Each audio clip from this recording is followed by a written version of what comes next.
श्री गणेशाय नमः। ओम श्री सरस्वत्यै नमः। ओम श्री गुरुभ्यो नमः। ओम समस्त जन कल्याणे निरतं करुणामयं नमामि चिन्मयं देवं सद्गुरुं ब्रह्मविद्वरम्।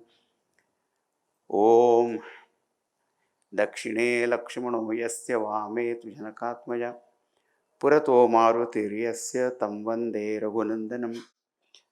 हरिः ओम।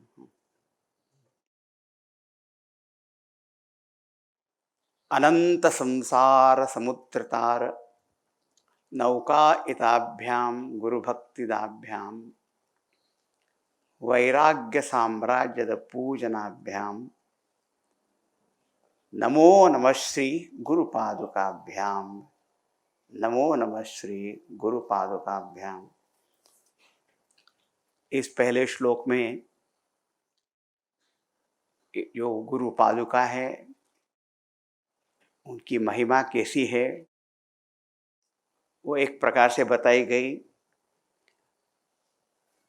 कि इस अनंत संसार सागर को पार करने के लिए ये पादुकाएं नौका के समान हैं,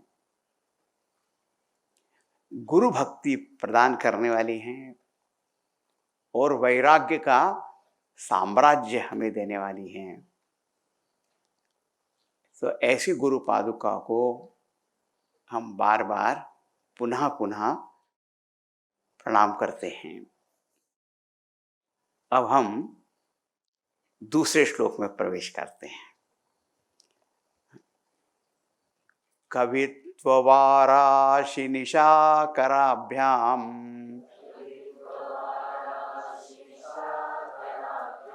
दौर्भाग्यदावाम्बुदमालिकाभ्याम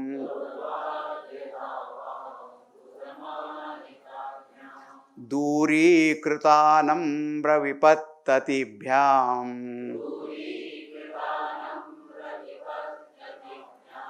नमो नमः श्री गुरुपादुकाभ्याम। नमो नमः श्री गुरुपादुकाभ्याम।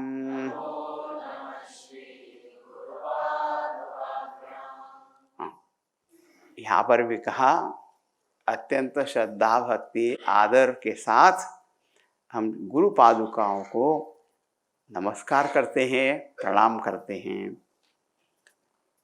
ये पादुकाएं क्या करती हैं? तो देखिए, बहुत साहित्यिक भाषा, रूपकात्मक भाषा में वर्णन किया गया है। कवित्ववाराशि निशाकराभ्याम, ये चंद्रमा के समान है। दिनकर या दिवाकर का अर्थ होता है सूर्य, जो दिन को बनाने वाले हैं। निशा रात्रि करने वाले उसे चंद्रमा के समान हैं। तो ये पादुकाएं चंद्रमा के समान हैं। किस लिए? तो कहा कवित्व वाराशि। वाराशि का अर्थ होता है समुद्र। कौन सा समुद्र यहाँ पे? पहले हमने अनंत संसार समुद्र, लेकिन यहाँ पे जो है कवित्व, हाँ, कवित्व रूपी समुद्र के लिए ये पादुकाएं चंद्रमा के समान हैं। कवित्व माने कविता, मालूम आप? कविता मालूम है ना? हाँ मालूम है। कविता माने कविता, पोएम, पोएट्री, हाँ, माने लिटरेचर सब, वो गद्य रूप हो कि पद्य रूप हो, प्रोज हो, पोएट्री हो, हाँ, विशेष करके कवित्व। कवित्व रूपी एक समुद्र है। आपको पता है कि जब विशेष करके जो पूर्णिमा का जो चंद्रमा होता है ना, पूनम का चांद, तो समुद्र में ऊंची ऊंची लहरें उत्पन्न होती हैं। समुद्र बड़ा खुश होता है, आकर्षित होता है। इसका अर्थ क्या हुआ कि जो जो लोग साहित्य, संगीत, कला इत्यादि जानने वाले हों, तो वो यदि इस गुरु पादुका का स्मरण करेंगे, पूजन करेंगे, तो जैसे वो चंद्रमा उस समुद्र को आह्लादित करता है, प्रसन्न करता है, वैसे इस लोगों के हृदय में नया नया भाव, साहित्य के, कवित्व के भाव प्रकट होने लग जाएंगे। अब देखो, ये जो गुरु पादुका स्तोत्र है, ये अपने आप में कवित्व का बहुत अच्छा दृष्टांत है कि नहीं है? कि सच्चिदानंद शिवाभिनव नरसिंह भारती जी जिन्होंने लिखा, तो कवित्व तो यहीं पे दिखा दिया। अच्छा, तो कविता, गद्य, पद्य, काव्य, काव्य बड़े जो एपिक्स होते हैं उनको काव्य कहते हैं। अच्छा, अब ये कविता क्या होती है? चाहे जैसे तो कविता कोई भी लिख देना, हाँ, लेकिन काव्य की परिभाषा ऐसी बताइए, सबसे सरल और सबसे अच्छी परिभाषा है वाक्यम रसात्मकम काव्यम। जो जो हम वाक्य, सेंटेंस बोलते हैं, उसमें यदि रस है, हाँ, तो रसयुक्त जो वाक्य है उसी को काव्य कहते हैं। सामान्य रूप से तो ऐसे आप कोई सब बोलते रहते हैं ना, तो क्या होना चाहिए? उसमें रस होना चाहिए। देखो, ये रस जो होता है ना, अब जो लोग साहित्य पढ़ने वाले हैं उसमें तो बहुत एक शब्दालंकार होता है, अर्थालंकार होता है। जैसे हम अपने शरीर को अलग अलग आभूषणों से सजाते हैं ना, वैसे जो कवि लोग होते हैं वो जो अपनी बात बताते हैं उसको भी वो ऑर्नामेंट्स पहना देते हैं, अलंकार पहनाते हैं। कभी तो शब्द का अलंकार होता है, हाँ, फिर होते हैं उसके अर्थ का,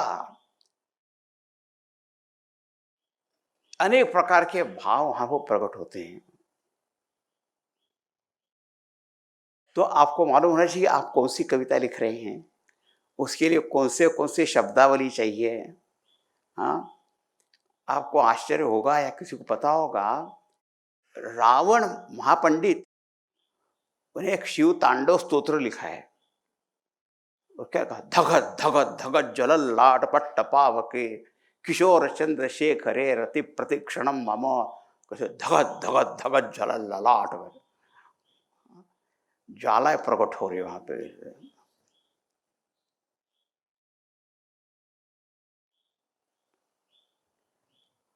और सामान्य रूप से वहां पर कुछ बोल दिया तो आपने वर्णन तो कर दिया, और ठीक है। हाँ, एक बड़े कवि थे, उनके बारे में प्रसिद्ध है, उनके दो पुत्र थे, तो चाहते थे कि दोनों में से कौन इस योग्यता को रखने वाला है। तो मैंने इसमें दृष्टांत दिया है, और भी बात बताएंगे आपको। तो दोनों पुत्रों को लेके गए, एक जगह उन्होंने ऐसा दृश्य देखा कि एक सूखा पेड़ है और उसके ऊपर एक नाग बैठा है, फन वाला नाग। तो उन्होंने अपने एक पुत्र से कहा, तू इसका वर्णन करो। वो बेचारा अच्छा ही था, जो वर्णन किया अच्छा ही था।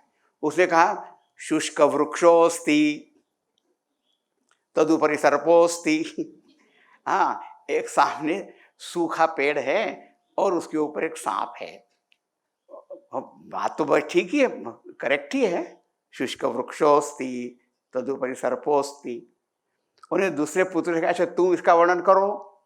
तो उसने कहा, नीरस तरुरिह राजति पुरतस तदुपरि राजति फणिपति राजा। देखा, इसको तो कवित्व, सेम बात है ना।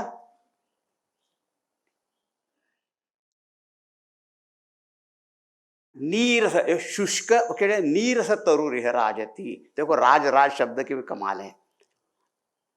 राज माने चमक रहा है, प्रकाशित हो रहा है।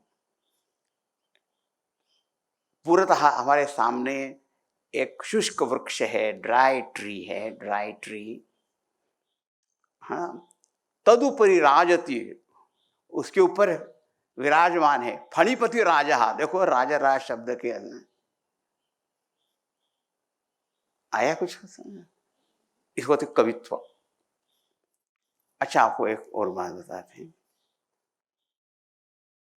गोस्वामी तुलसीदास जी हुए, तो उन्होंने अवधी भाषा में रामचरितमानस जो लिखा, तो काशी के पंडित वगैरह जो थे वो तो सारे संस्कृत प्रगति वाले तो हिंदी या दूसरी भाषा को मानते ही नहीं थे। बोले ये को क्या कविता है, क्या काव्य है। तो उस समय एक बहुत बड़े विद्वान अद्वैत वेदांत के थे मधुसूदन सरस्वती जी। वो लोग उनको बहुत मानते थे। हाँ, मधुसूदन सरस्वती जी भी कृष्ण भक्त। उनका जो ग्रंथ है अद्वैत सिद्धि, भगवत गीता पे भी उनके भाष्य हैं और भी है। तो जो विद्वान लोग होते हैं ना, उन्होंने उनसे कहा कि ये जो रामचरितमानस इन्होंने लिखा, आपका उनके बारे में क्या मत है, बताइए कि अच्छा है कैसा है। और उन्होंने जो एक श्लोक बोला वो कवित्व का है। वो लिखते हैं, आनंद कानने यस्मिन् जंगमस्तुलसी तरु कविता मंजरी भाति राम भ्रमर भूषिता। मैंने एक वर्ष सुना कि राम भ्रमर चुंबिता ऐसा भी है, लेकिन भूषिता प्रसिद्ध है। क्या हमारे हमारे इसका अर्थ क्या हुआ? ये जो वाराणसी है ना, उसको आनंद कानन भी बोलते हैं। कानन का अर्थ भी वन होता है, वन होता है, फॉरेस्ट। तो आनंद कानने अस्विन, देखो काशी नहीं बोला, आनंद कानने। जंगमस तुलसी तरु, तुलसी का पौधा भी होता है ना।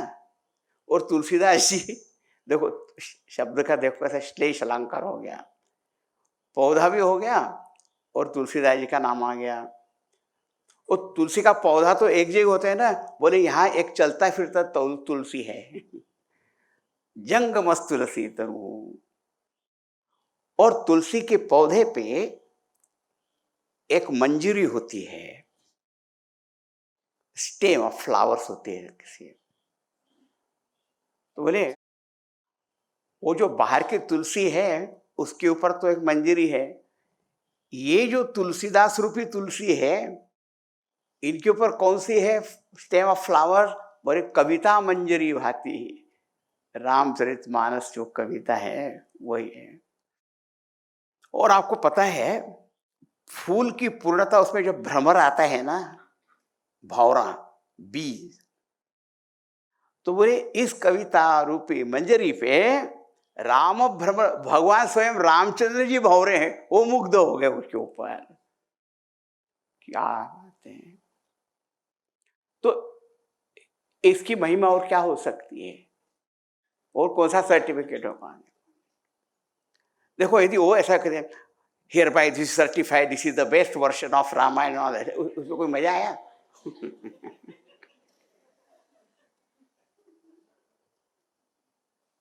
अरे जिसको भगवान रामचंद्र जी ने स्वीकार कर लिया, उसकी ओर तुम क्या प्रमाण मांगते हो? आनंद कानने यस्मिन् जंगमस्तुलसी तरु कविता मंजरी भाति राम भ्रमर भूषिता। इसको कहते कवित्व वाराशी निशा कराभ्याम। अब तुलसीदास जी का भी एक उदाहरण देना चाहिए ना, केवल संस्कृत का क्यों, पूरी रामायण तो भरी है उससे, रामचरितमानस। अभी देखो अभी वर्षा ऋतु भी चल रही है ना, रेनी सीजन। गोस्वामी जी कैसा लिखते हैं? वर्षा ऋतु रघुपति भगति। ये वर्षा ऋतु है ना, वो राम भक्ति है, या राम भक्ति है ना, वो वर्षा ऋतु है। अच्छा, जो बारिश होती है, रेन्स होता है, तो क्या होता है? बोले फसल आती है, क्रॉप्स आती है। कौन सी फ्रास है? तुलसी साली सुधा। देखो तुलसी शब्द है वहां पर, जो पौधे भी बहुत आ जाते हैं। और तुलसीदास जी कहते हैं कि जब राम भक्ति रूपी वर्षा होती है तो बहुत से भक्तों की फसल आ जाती है, बहुत सारे भक्त उत्पन्न हो जाते हैं। इसलिए आपने देखा अपने भक्ति युग हो चुका है। हाँ, सूरदास जी, तुलसीदास जी, मीराबाई तो एक समय थे। और महाराष्ट्र में तो निवृत्तिनाथ, ज्ञानदेव, तुकाराम, कितने कितने सारे भक्त हो गए। तुलसी साली सुदास, अच्छे अच्छे भक्त उत्पन्न हो जाते हैं। अच्छा, फिर कहा कि ये जो वर्षा के है ना, भारत में वैसे तो वर्षा से 4 महीने होते हैं, लेकिन उसमें 2 महीने बहुत प्रसिद्ध हैं, श्रावण और भाद्रपद। उसको कहते हैं सावन और भादव, हिंदी में कहते हैं। तो बोले भगवान रामचंद्र की जो 2 अक्षर के नाम है ना, वो रा जो है वो सावन है, और म है वो भाद्रपद मास है। राम नाम जुग वरन जुग, सावन भादव मास। देखी कविता, कुछ तो बोलो। वर्षा ऋतु रघुपति भगति, तुलसी साली सुदास, राम नाम बरबरन जुग, सावन भादव मास। इसका अर्थ क्या हुआ कि यदि हम हमेशा राम नाम का स्मरण करेंगे तो उस स्मरण से राम भक्ति हृदय में उत्पन्न हो जाएगी, और राम भक्ति उत्पन्न हो गई तो हम राम भक्त हो जाएंगे। हाँ, लेकिन इसको जिस शैली से बोला गया, ढंग से बोला गया, इसको कहते कवित्व। ये तो आपको थोड़ी थोड़ी सी झलक मात्र बताइए। हमारे संस्कृत, हिंदी, मराठी सभी साहित्यों में बहुत है।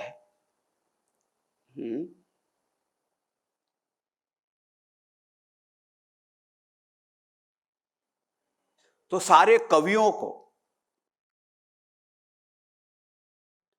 प्रसन्न करने वाली, उनके हृदय में अच्छे अच्छे भाव उत्पन्न करने वाली ये पादुकाएं हैं।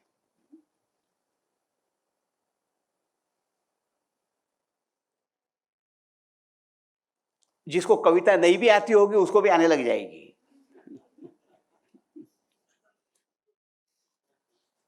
हाँ, ऐसी बात है ये।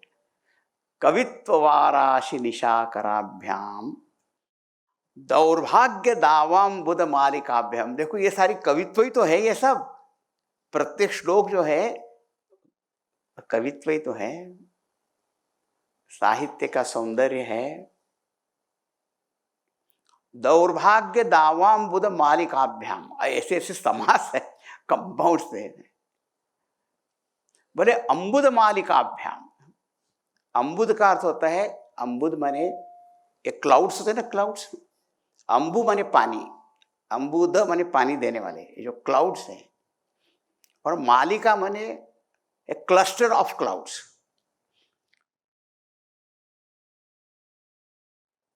क्या बोला? बोले ये जो पादुकाएं है ना, ये मेघों की मालिका है, मेघ मालिका, बादलों की मालिका है। अच्छा, तो बादल क्या करते हैं? और पानी बरसाते हैं। बोले हाँ। बोले ये पानी तो अलग अलग चीजें, फसल के लिए भी होता है, दूसरी के लिए, लेकिन कहीं पर बहुत बड़ी जंगल की आग लगी हुई हो तो उसको क्या आप पानी की बाल्टी डाल के बुझा सकते हो? अभी भी किन्हीं किन्हीं देशों में इतनी वाइल्ड फायर लगी हुई है, सारे थाउजेंड्स ऑफ पीपल इवैक्यूएटेड और ऑल दैट, उसको कैसे आप करोगे पूरी? कितने फायर ब्रिगेड लगा लगा दोगे? लेकिन यदि टॉरेंशियल बारिश हो जाए ऊपर से, तो जंगल की आग को बुझा देने वाली होती है। तो कहा कि ये जो पादुकाएं हैं, ये बादलों की माला है, मेघ मालिका। किसके लिए बने? दावाम्बुध, दावाग्नि बने वाइल्ड फायर। जो जंगल में आग लग जाती है, वो तो पेड़ के पास पास में होते, कितने तेजी से फैलते हैं ना वो अग्नि, आग लग जाती तो। अच्छा, बोले कौन से जंगल की आग बुझाने के लिए आप बात कर रहे हो? बोले दौर्भाग्य दावाग्नि। हाँ, एक होता है सौभाग्य, ग्रेट फॉर्च्यून्स, दौर्भाग्य, इल फेट, इल फॉर्च्यून होते हैं ना, उसे दौर्भाग्य बोलते हैं। हम कहते हैं मेरा फूटा भाग्य, फूटा कर्म रहा, ऐसा बोलते हैं। और किसी को अच्छे, क्या भाग्यवान आदमी है, हाँ भाग्यशाली है, मैं तो बड़ा है, ऐसा बोलते कि नहीं? तो दुर्भाग्य रूपी जंगल की आग को बुझाने के लिए ये चरण पादुका बादलों की माला के समान है। क्या कविता है देखो। माने जिन जिन लोगों को ऐसा लग रहा है कि मेरा भाग्य सब खत्म हो गया है, हाँ हमारा luck, they run out of luck also, तो भाग्य खत्म हो गया, अब क्या सब ऐसा है। तो दुर्भाग्य की आग में जो जलने वाले लोग हैं, उनके लिए ये सारे पाप ताप संताप शाप को सब दूर कर देने वाली है, उसको शांत कर देने वाली है। रोना मत, अरे मेरा ये चला गया रे, मेरा वो चला गया रे।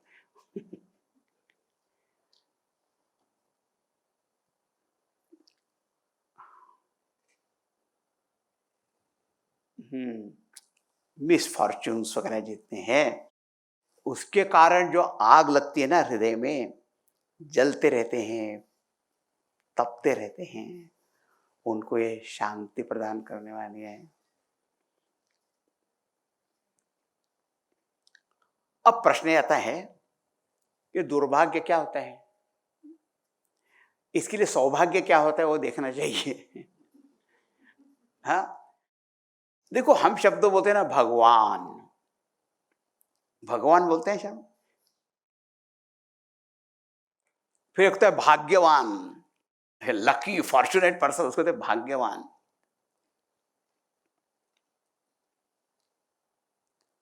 वो भाग्य क्या होता है? जो भगवान हम कहते हैं, तो शास्त्रों में बताया गया है कि 6 प्रकार के भाग्य होते हैं।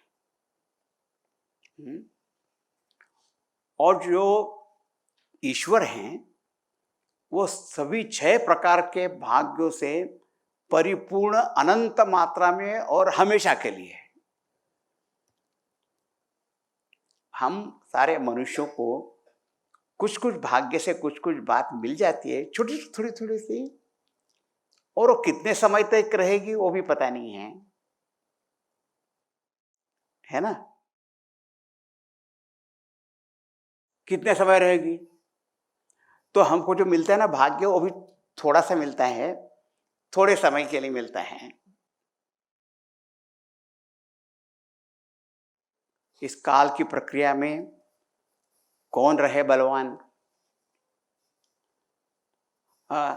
बचपन से लेके युवावस्था में हमारे पास इतनी ताकत वगैरह होती है, बुढ़ापे में क्या होने लगे है?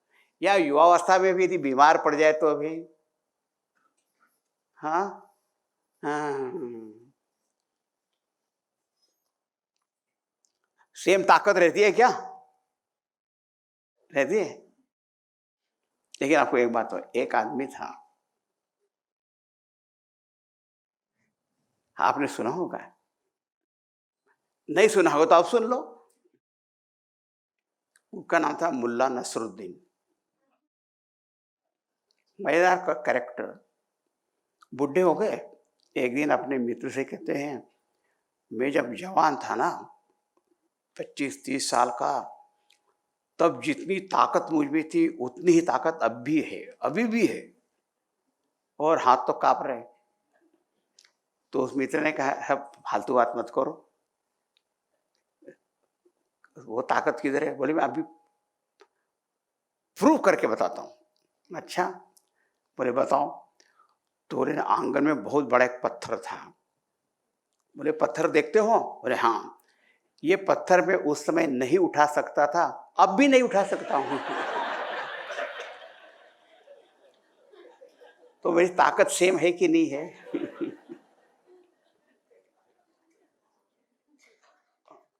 अब ऐसी ताकत वाली बात तो छोड़ो, वो तो कभी भी हम बोल सकते वहां पर। हाँ, यदि उठा सकते थे तब और अब भी कर सकते तब तो फिर कोई बात हुई।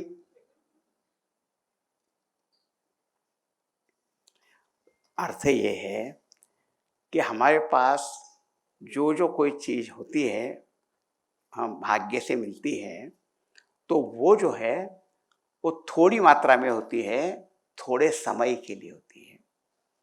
लेकिन जब हम भगवान कहते हैं तो भगवान में ये अनंत मात्रा में, और उनका स्वरूप होती है, वो उनसे अलग नहीं हो सकती है। हमारे पास पैसा आता है तो पैसा चला भी जाता है, लेकिन भगवान के जो ऐश्वर्य है वो उनसे कभी अलग नहीं होता है, उससे भगवान कहते हैं। अच्छा बता दें, और आप बताइए तो सही कि वो कौन से भाग्य होते हैं। अभी आपको सिर्फ गिना देते हैं। ऐश्वर्य से समग्रस्य धर्म से यशस्या। पहला होता है ऐश्वर्य, लॉर्डशिप, ईश्वर से भाव, रूलरशिप, रूल करने वाले हैं, शासन करने वाले, ऐश्वर्य है। धर्म, धर्म राइचियसनेस अंग्रेजी में बोलेंगे उसको, धार्मिकता। यश, यश माने कीर्ति, फेम, नटोरियसली फेमस नहीं, जिसका यश है, सुंदर यश है। ऐश्वर्यस्य समग्र धर्मस्य यशस श्रिया। श्री माने लक्ष्मी, संपत्ति, धन। फिर ज्ञानम, ज्ञान, और छठा है वैराग्य। ये जो 6 चीजें हैं ना, इनको कहते हैं भग, षण्णाम भग इति रणा। इन 6 से जो युक्त है उन्हें भगवान कहते हैं। ये सौभाग्य के लक्षण हैं, ठीक है। तो इसके विपरीत जो हो जाएगा वो दौर्भाग्य हो जाएगा। चलो पहले 1-2 मिनट भगवान का हम नाम लेंगे, फिर इसको बताते हैं। क्या बताते हैं? ये 6 चीजें क्या है और उनके अपोजिट, विरोधी क्या है, वो देखेंगे हम।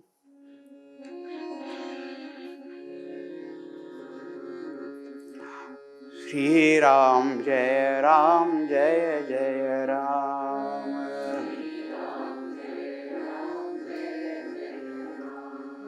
श्री राम जय राम, जय जय राम।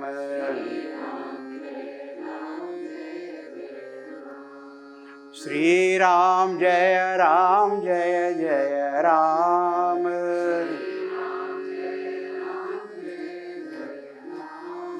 श्री राम जय राम, जय जय राम।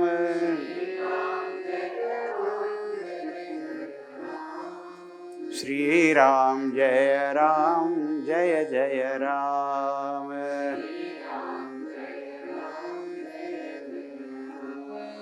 श्री राम जय जय राम।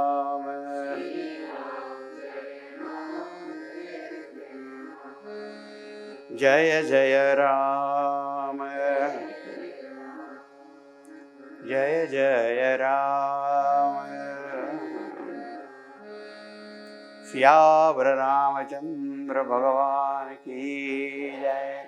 श्री सद्गुरुनाथ महाराज की जय। ओम पूर्णमदः पूर्णमिदं पूर्णात् पूर्णमुदच्यते पूर्णस्य पूर्णमादाय पूर्णमेवावशिष्यते। ओम शांति शांति शांति। हरि ओम। श्री गुरुभ्यो नमः। हरि ओम।